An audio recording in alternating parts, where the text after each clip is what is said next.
질문이니까 이해하십시오. 질문 기회 주셔서 감사합니다. 저는 매일경제신문 오수연 기자입니다. 네.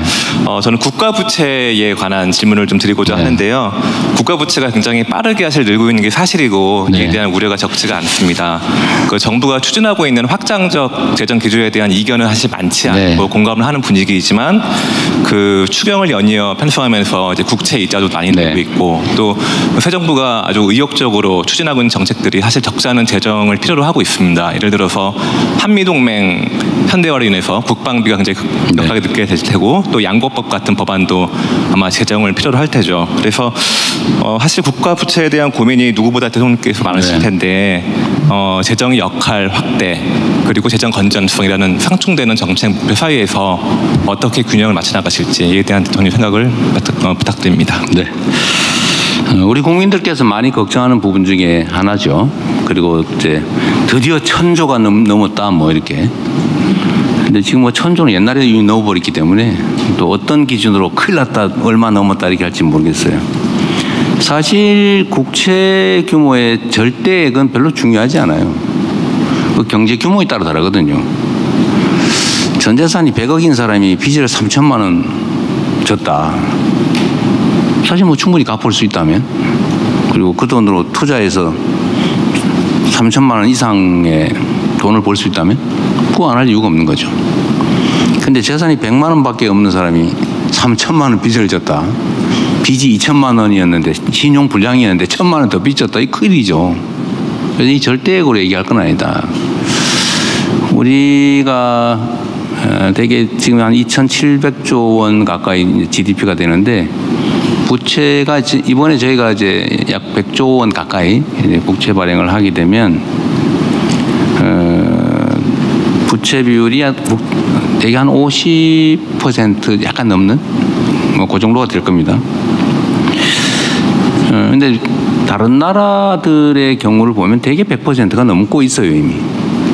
OECD 국가들 보면. 그럼 우리나라 기준으로 하면 2,500조 원을 훨씬 한 3,000조 원쯤 된다는 얘기죠. 대개 한 110%쯤 되니까요.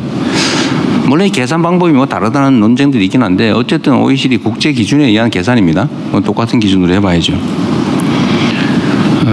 그래서 100조 정도 늘어서 50% 정도가 됐고 한 300조?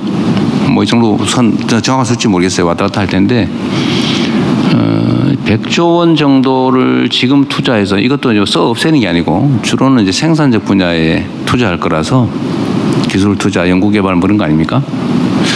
그렇게 해서 저는 이게 씨앗 역할을 해가지고 그보다 몇 배의 국민소득 총생산 증가를 가져올 거라고 봐요. 그리고 충분히 돈을 벌어서 갚을 수도 있고 또 경제 규모가 연간 보통 뭐 지금 한 50조씩 매년 증가를 하니까 명목 상승률까지 하면 실질 성장률 더하기 명목 성장률 더하면 대개 한 50조 뭐 많으면 50, 60조 이렇게 늘어나는데 뭐 한 3, 4년 늘어나면 몇백 조가 또 늘어나기 때문에 요 부채를 계산하는 비율을 계산하는 모수가 또 늘어나서 비율은 오히려 떨어집니다. 잘하면 떨어질 수 있죠. 더 근본적인 거는 지금 저번 정부가 2, 3년 동안 했던 것처럼 세금 깎아주고 재정 없으니까 안 쓰고 이러면 잠재 성장률 이하로 성장이 돼서 올 전반기처럼 마이너스 0.2% 1분기가 그렇다는 거예요. 경제가 죽어요. 그러니까 아끼는 건 좋은데 배고파가지고 막 일을 못할 정도면 그 외상으로 옆집에 식당에 밥 먹고 일을 해야지. 이게 절대 빚지면 안 돼. 칡뿌리 캐먹고 막 맹물 마시면서 일 못하고 그럼 죽어요. 이 경제를 이렇게 운영하면 안 된다는 거죠. 지금은 부채를 만들었을 때 지금 100조를 만들었으면 이 돈으로 그 이상을 만들어내서 얼마든지 갚을 수 있기 때문에 지금은 그렇게 해야 될 때다라고 생각합니다. 저는 오히려 재정 관료들 입장에서는 자꾸 걱정을 하길래 우리 일부의 비난이나 이런 데 너무 연연하지 말자. 이 결과가 말해준다. 라고 제가 설득을 했습니다. 제가 현재의 지지율에 너무 연연하지 말자. 우리는 퇴임하는 마지막 그 순간의 국민의 평가, 즉 마지막에 지지율 이게 제일 중요하다.